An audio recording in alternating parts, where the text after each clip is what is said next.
Dark Zero Horror Network.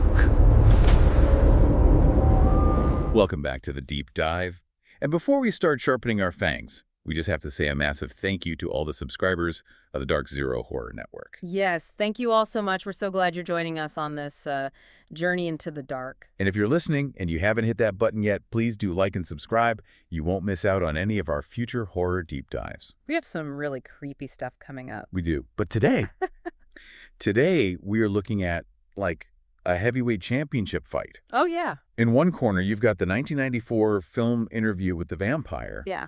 And in the other corner, you have the much bloodier AMC television adaptation. This is such a fun one to break down because this isn't just a spot the difference game. No. We've been digging through reviews and analysis from places like UPROXX, Collider, and IndieWire. And what's so fascinating is how these are two totally different takes on the exact same Anne Rice novel. Right. One is a Gothic romance, and the other is, well, it's a toxic nightmare. But, you know, in a good way. Exactly.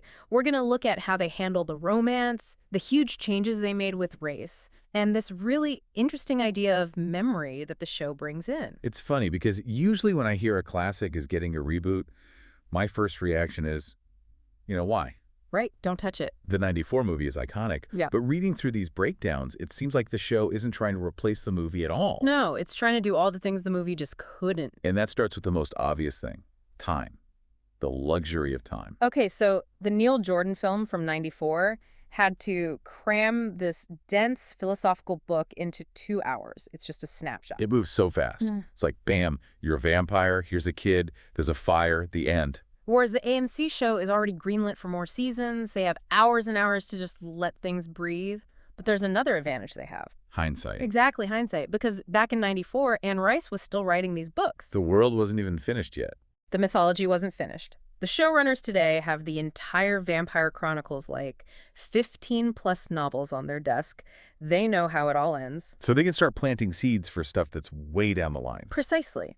For example, reviewers point out that the show is already dropping heavy hints about the Talamasca. Okay, so for anyone who hasn't read the books, what is the Talamasca? It's this secret society, kind of like paranormal investigators who track vampires and witches and all that. In the movie, they're barely even a whisper. Right. But in the show, they feel like this looming threat right from the start because the writers know they become huge players later on. It makes the world feel massive. And that scale just completely changes the vibe. I mean, you watch the 94 movie, it's pure Gothic. Yeah. Muted colors, shadows, everyone's whispering. It's very serious, romantic melancholy. But the show, the critics are using words like pulpy and heart-pounding. I saw one that called it a bloody relationship soap opera. And this is the perfect description. It is. It's loud and messy, and it can be hilarious 1 second, and then, you know, someone's head gets ripped off the next. And that whole tonal shift is completely anchored by the two leads. We have to talk about Lestat and Louis. Oh, man, the casting. If you were around in 94, you remember the absolute chaos when Tom Cruise was cast as Lestat. Anne Rice publicly hated it. She thought it was a joke. You have to remember, this was Top Gun Tom Cruise, the all-American golden boy. She just couldn't see him as this ancient European vampire. But then she saw the movie. And she took out a 2-page ad in the trades to apologize because he actually nailed it. But looking back, Cruise played Lestat in a very specific way. He was cold, he was villainous. He was the antagonist, for sure. Charming, yeah, but a monster. You were scared of him. Okay, now compare that to Sam Reed in the AMC show. The writers we read are obsessed with him. They call him the Brat Prince personified. That is so accurate. And Reed's Lestat is just... He's so much louder. He throws tantrums. And he's much more French. He's cursing and yelling in French when he's mad. But the key difference, they point out, is that Reed isn't just a villain. He's a toxic partner. Yes. He's described as sassy, violent, and deeply jealous, but in a way that you kind of get why Louis sticks around. It's the difference between a monster under the bed and a bad boyfriend you can't break up with. That's a perfect way to put it.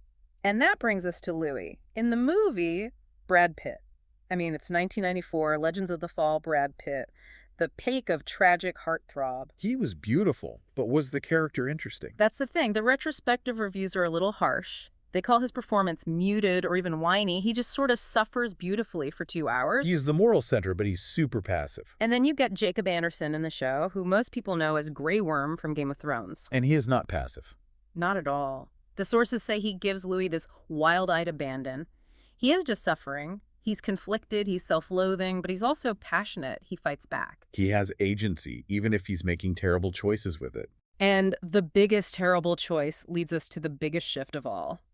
The romance. Or the lack thereof in the movie. The whole gal pals situation. Right. In the 1994 film, it was all coded. They were, traveling companions. To be fair, it was 1994. Mm. Hollywood wasn't exactly rushing to make an explicit queer romance between two of its biggest male stars. No, absolutely not. So it was all subtext. Longing glances, jealousy, the whole creating a child thing with Claudia. It's there, but you have to look for it. The show, on the other hand, just takes a sledgehammer to that whole idea. There's no closet door.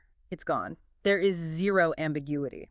Lestat and Louis are an explicit, sexual, romantic couple. One reviewer just said, bluntly, they climb into coffins together. And it completely changes the texture of the story. Yeah. I want to talk about the turning scene. The moment Louis becomes a vampire. Yes, this is pivotal. Yep. In the movie, how does it happen? It's an assault.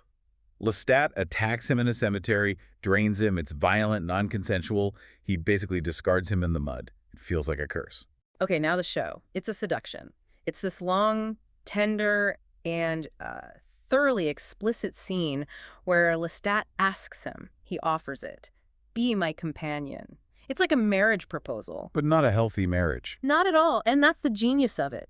By making them actual lovers, it adds all these layers of domestic abuse and toxic manipulation that the movie just glosses over. Right. When they're just friends, it's a power struggle. When they're lovers, it's about escaping a coercive controller. It's so much heavier. Exactly. And speaking of heavy, we have to talk about the setting change, because this is the biggest thematic shift. Okay, so book and movie, 1791 Louisiana. Louis is a white plantation owner. Which, looking back now, is a really tough hang for your protagonist. Yeah. The critiques point out that the enslaved characters are just like window dressing.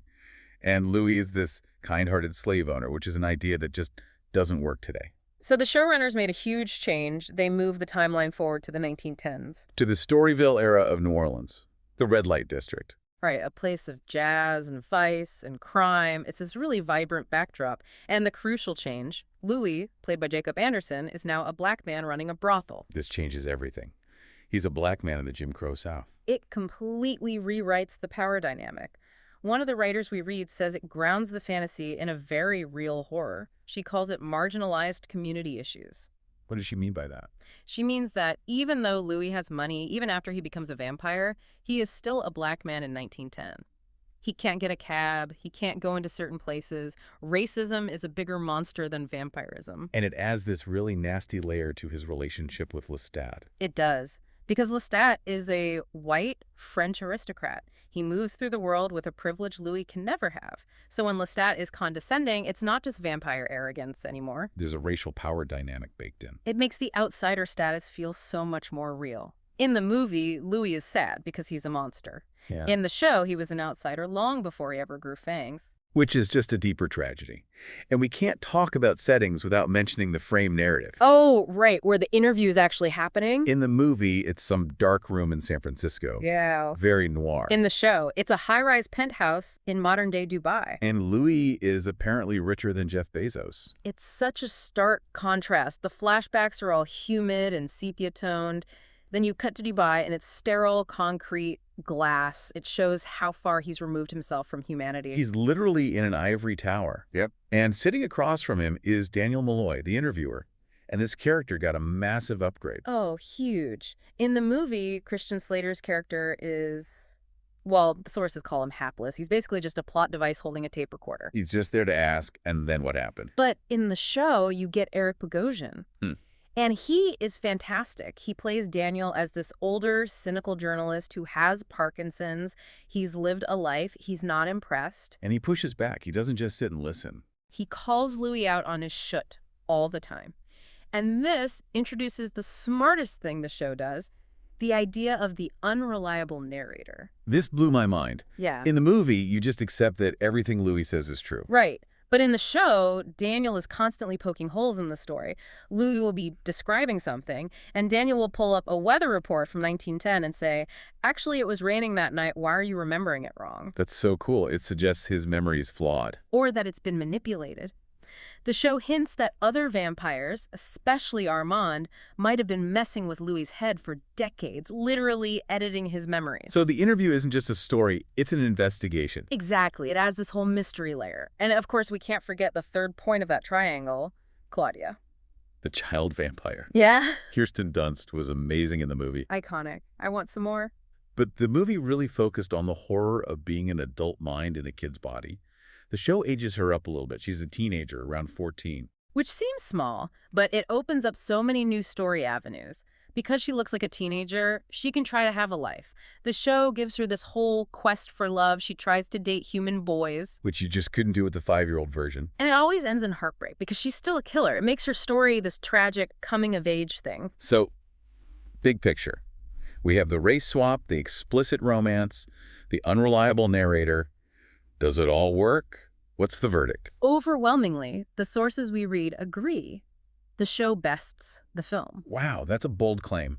The movie is so beloved. It is, but they argue that by fleshing out the toxicity, by engaging with the racial dynamics, it's just a richer experience. One source said the show is a modernization that respects the source material by interrogating it. But it's not all perfect, right? I saw critique about Season 2. Yes, there is that. Season 1 gets universal praise. But some analysis felt Season 2 loses tension, specifically with the Paris Coven. In the movie, those vampires are terrifying. And in the show. The critique is that the threat feels diminished. Armand and the Coven come across as more manipulative than physically dangerous, and some felt the trial sequence dragged on. Which brings us to my favorite thing I read. The Frankenstein viewing method. This is so funny, but I kind of get it. So the suggestion is, for the best possible version, you watch all of Season 1 of the AMC show. You get all that rich character development. And then you stop. You don't start Season 2. Instead, you switch over and watch the second half of the 1994 movie. Wait, you just jump from TV to film mid-story. Hear me out. The movie handles the whole Paris arc in like 45 minutes. It's tight. You get the creepy theater, you get Antonio Banderas as Armand, and then you get that amazing revenge sequence. The fire, Louis with the scythe. It's so cathartic. The argument is you get the character depth of the show with the tight plotting of the movie. A perfect monster. A Frankenstein's monster of a narrative. I love that. But I think what this all really shows is that these stories aren't static things. The movie gave us the aesthetic, that 90s Gothic cool. But the show is giving us the psychology. That's a great way to put it. The show is looking at the ugly parts of the fantasy, the abuse, the racism, the lies we tell ourselves. So what does this all mean for you, the listener? Why should you care? I think it's because it shows that being faithful to a story doesn't always mean a word-for-word adaptation. Sometimes you have to change the text to get to the truth of it. How does changing Louis to a black man make it more faithful? Well, think about Louis's core trait. Alienation. He's an outsider. But a white male plantation owner in 1791. That's the definition of an insider. He's the establishment. By making him a black man in the Jim Crow South, the show actually makes him more true to that core theme of being an outsider than the original book did. That's a really powerful point. It's emotional truth over literal truth. Exactly. And the same goes for the romance. The story is about this all-consuming destructive bond. The movie calls it friendship. The show calls it a toxic marriage. Which one feels more true to that intensity? So we're coming to the end here, but I want to leave you with one last thought to chew on. If vampires are immortal, their stories have to evolve, right? Or they die. So here's the thought. If changing a character's fundamental identity, like their race or the time period, can actually make them more true to the spirit of the story, what other classics are we holding on to that are being held back by their original settings? That is a dangerous question. It is. Does a literal, page-by-page adaptation sometimes kill the spirit of a story by freezing it in time? Does the vampire need new blood to survive? I think based on this, the answer is a resounding yes. Something to think about in your coffin tonight. As always, thank you for listening. Stay curious, and be sure to check the show notes for links to all the sources we talked about. See you on the next deep dive.